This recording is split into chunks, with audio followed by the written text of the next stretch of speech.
नमस्कार, मैं हूं शालिनी और आप देखें कर्म कसौटी न्यूज। आइए बढ़ते हैं आज की बड़ी खबर की ओर। यरूशलेम के पास जंगलों में लगी भीषण आग, हजारों लोग घर छोड़ने पर मजबूर। इजरायल ने मांगी अंतर्राष्ट्रीय मदद।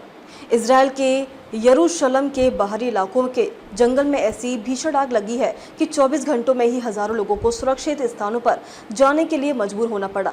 आग की चपेट में आने से अब तक 13 लोग घायल हो चुके हैं। फिलहाल शुरुआती तौर पर जो जानकारी अभी तक सामने आ रही है उसमें किसी की मौत की खबर नहीं है। इजरायल ने आग पर काबू पाने के लिए अंतर्राष्ट्रीय सहायता की अपील की है।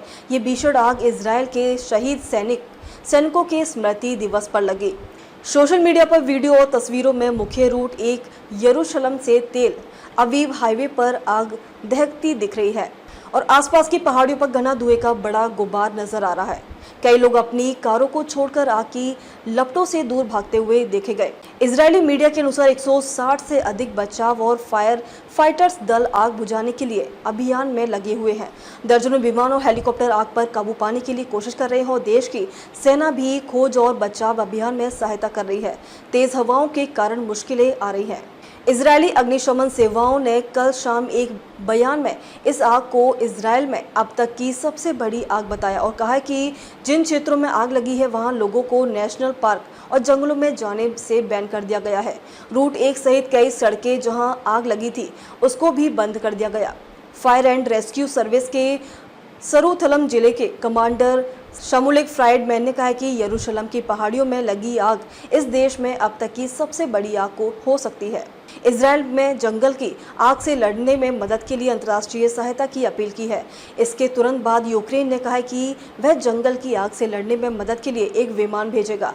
स्पेन, फ्रांस, रोमानिया, क्रोएशिया और इटली ने भी विमान भेजने की प्रतिबद्धता जताई है। फ्राइडमैन ने कहा है कि आग और भी विकराल हो सकती है क्योंकि हवाएं तेज होने की उम्मीद है और 90 से 100 किलोमीटर प्रति घंटे की गति से तक पहुंच सकती है। इजरायली वायुसेना ने कथित तौर पर ऑपरेशन में C-130J सुपर हरक्यूलिस भारी परिवहन विमानों को तैनात किया है जो 18,000 लीटर तक अग्निशमन सामग्री रख सकते हैं।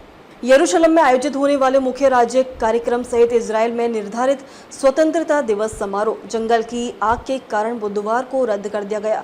इजरायल की प्रधानमंत्री बेंजामिन नेतन्याहू ने चेतावनी दी है कि जंगल की आग यरूशलेम तक पहुंच सकती है। उन्होंने अपने कार्यकाल द्वारा भेजे गए एक वीडियो में कहा है कि पश्चिमी हवा आगे को आसानी से बाहरी इलाकों की ओर धकेल सकती है और यहां तक कि शहर में भी।